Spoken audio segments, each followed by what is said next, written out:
দেখো ভাই, সকালে গুড মর্নিং তোমাদের খাবার দেখিয়ে করছি। একজন তো বেরিয়ে গেল স্কুলে, এই যে খাবার দিলাম, খেলো না, একটুখানি ছিঁড়ে খেলো, আজ খেলো না, আর চলে গেল। ছুটি আছে, স্কুল ছুটি পড়ে যাবে না, তাই জন্য দেখো এই যে নাতির জন্য কী কী খাই আমরা। দেখো এ নাচের মধ্যে খালি একটু লঙ্কা ফেলে দিলাম, ফাড়েও নি, গোটা গোটা ফেটে দিলাম, এগুলি খাই দাদু আমি। দাদু কিছু বলে না, ও যেইভাবে চলে নাতিটা সেইভাবেই। কোনো বাড়িতে আছে এরকম, নাতি যা খাবে তাই খাবে ঠাকুমা দাদু। দেখো এই নাতিকে নিয়ে না ঝাল খায় না কিছু খায়। আজ তো খাওয়ারই খেলো না, বললাম একটু পয়সা নিয়ে যা, নাহলে ঘর থেকে বিস্কুট নিয়ে যা, বিস্কুট খেয়ে যা। তাও পয়সা বললো 10 টাকা নিয়ে যেত, আসার সময় চিপসের পাতা নিয়ে আসবি, তাও নিয়ে গেল না। একদিকে এইটাই আমার লক্ষ্মী। আর তোমাদের দেখাবো অত বড় ছেলে হয়ে কী কী করে, দেখবে ঘরের মধ্যে একদম জড়িয়ে রেখে দিয়েছে দুনিয়ার ছোটোবেলার খেলা টেলা যত কিছু রেখে দিয়েছিলাম, ওগুলি দিয়ে ঘরের মধ্যে একদম ছড়িয়ে রেখেছে, তোমাদের পরে দেখাবো। আর এখন দেখো রুটি আটা আটা করলাম, খেলো না, এখন অল্প বানালাম। আর রুটি বানিয়েছি অল্প, আর এই আটা মাখা আছে, এখন বসবো বানাতে। তা তোমরা বলে যে ঠাকুমা তাহলে আজকে তো কিছু দেখালো না, কিন্তু আমার জন্য চা করেছি, চাটাও খেতে পারিনি কেন? ওকে সাইকেলটা বের করে দিতে ঘর থেকে, তারপরে গেটে গিয়ে দাঁড়াতে হয়, তারপরে যে যতক্ষণ না দুগ্গা দুগ্গা বলবো শান্তি পায় না, ওকে গেটে আমাকে যেতে লাগে, দুগ্গা দুগ্গা বলতে হয়। কী এখন সব ছেলে বলে জানি না, এখন ওরা যে বড় হলে কী করবে জানি না। আমি এখন যতক্ষণ বেঁচে আছি এইটাই এখন আমাকে দেখতে লাগে।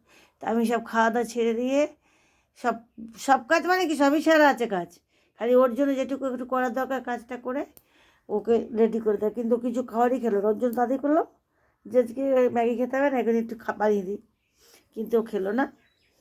ও তারপর বেরিয়ে গেল, বললে এসে খাবো, 11টা ছুটি হয়ে যাবে।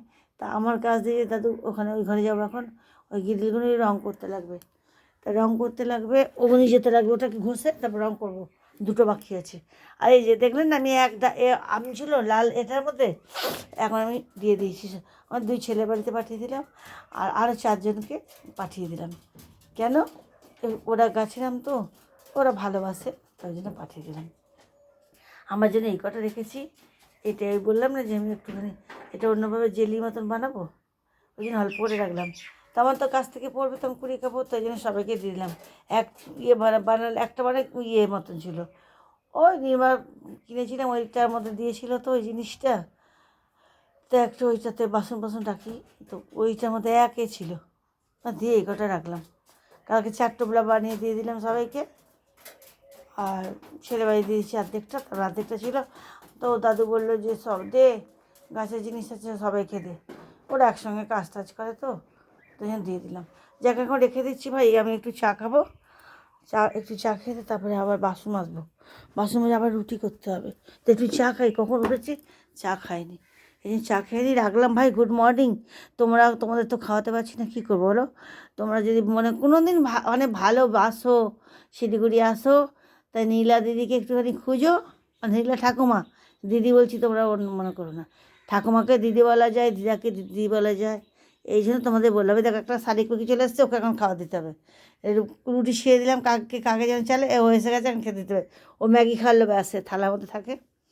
এই যে সবাইকে নিয়েই থাকি, আর বিড়াল তো দেখালাম, যাকে এখন বেশি বলে এখানে অনেক বড় হয়ে যায়, এই জন্য রেখে দিচ্ছি। ভাই গুড মর্নিং, তোমরা ভালো থেকো, সবাই যে যে কাজে আছে, সবাই আর্মিতে কাজে গেছে, আমি ভালো লাগে না, আমি মারপিট দাঙ্গা ভালো লাগে না, আমি সারাদিন ঘরে থাকি, আমার ভালো লাগে না, ঝগড়াঝগড়ি দেখলে একদম ভালো লাগে না। সব ছেলে, আমার ছেলে, সবার ছেলে তো একই, আমার না একদম ভালো লাগে। তোমরা যদি মনে করো দিদি আনন্দ না, আমি আনন্দ না, আমার খুবই দুঃখ লাগে। সবাই মারা কত কাঁদছে, ওরা ওদের হোক আর আমাদের হোক, যাদেরই হোক, যখন আমাদের করেছে আমরাও কাঁদছিলাম, ওদের করেছে ওদেরও মারা কাঁদবে, কিন্তু মাদের তো শান্তি নেই, মা তো মাই হয় না। মার যে বুকটা কী ফাটছে জানো তোমাদের যখন এই গানগুলি শুনি, আর তখন আমার খুবই মানে কি বলবো কষ্ট লাগে। হয়তো আমার ছেলেরা যায়নি, কিন্তু আমার ছেলের মতন তো আছে, নাতির মতন, ছেলের মতন, সবার মতন আছে। তো একটু কথা বলতে বলতে তো আবার বেশিও হয়ে যায় ভিডিও, কিন্তু আমার না কালকে গানে না, আমার অনেক দুঃখ লাগছিল, যখন এই বড়ো বড়ো কী জিনিসগুলো দেখছি না, চালিয়ে নিয়ে যে আমার অনেক কষ্ট লাগছিল, মানে চোখ ফেটে মানে কান্না এসে যাচ্ছে। কিন্তু কি করব বলো, বলবে কি যে দিদা তুমি কি আমাদেরকে এমনি বলছে নাকি? না, আমরা মন থেকে বলি, আমি যাকে যখন ভালোবাসি মন থেকে ভালোবাসি। তোমরা আমাকে ঠাকুমা বলো, দিদা বলো, আমার খুবই লাগে। সবাই কাজে যায় না, আর্মি সব কি বলে না, মিলিটারি আর্মি ফার্মি। আমার অনেক দুঃখ লাগে যখন যুদ্ধ মুদ্ধ লাগে বলছে না, আমার অনেক মনে মনে কষ্ট হয়। কাকে বলবে, কথা তো কাকে বলার নেই। ছেলেদের তো যতক্ষণ পেরেছি, বাবা কারোর সঙ্গে ঝগড়া করিস না, কারো গাছে পাতা পারিস না, কিছু পারিস না, সবসময় বকে রেখেছি। কিন্তু ওই জন্য এই ঝামেলাগুলো ভালো লাগে না আমার। কেউ যদি আমাকে কেউ মেরে দিক, কিন্তু আমি কারোকে মারতে যাব না, আমার এটা মনে হয়। ওই জন্য বলছি তোমরা সবাই মিলে কাজে থাকো, যাতে কেউ ভালো থেকো, দেখে শুনে চলো, চারিদিকে খেয়াল করে চলো। কেন আমার একটু ভুলের জন্য আমার কপালটা অনেক কেটে গেছিলো। আমার শ্রদ্ধা বলেছিল গাছের মধ্যে উঠিস না, আমি গাছে উঠেছিলাম একটু ভুলের জন্য বিকালের সময়, দুদিকে পাড়া দিয়ে দাঁড়ালাম, মনে হয় কি যেন ঠেলে দিল। তো আমি তখন ছোটো ছিলাম, তো তখন সেলাই হয়নি কপালে, এই জন্য আমার কপালটা কাটা। ওই জন্য সবাইকে বলি চারিদিকে দেখে শুনে কাজ করবে। আমি একটু ভুলের কারণের জন্য অত বড় আঘাত খেয়ে গেছি। তোমরা যেন ভুল করো না ভাই। সবাই ভালো থেকো। গুড মর্নিং সবাইকে।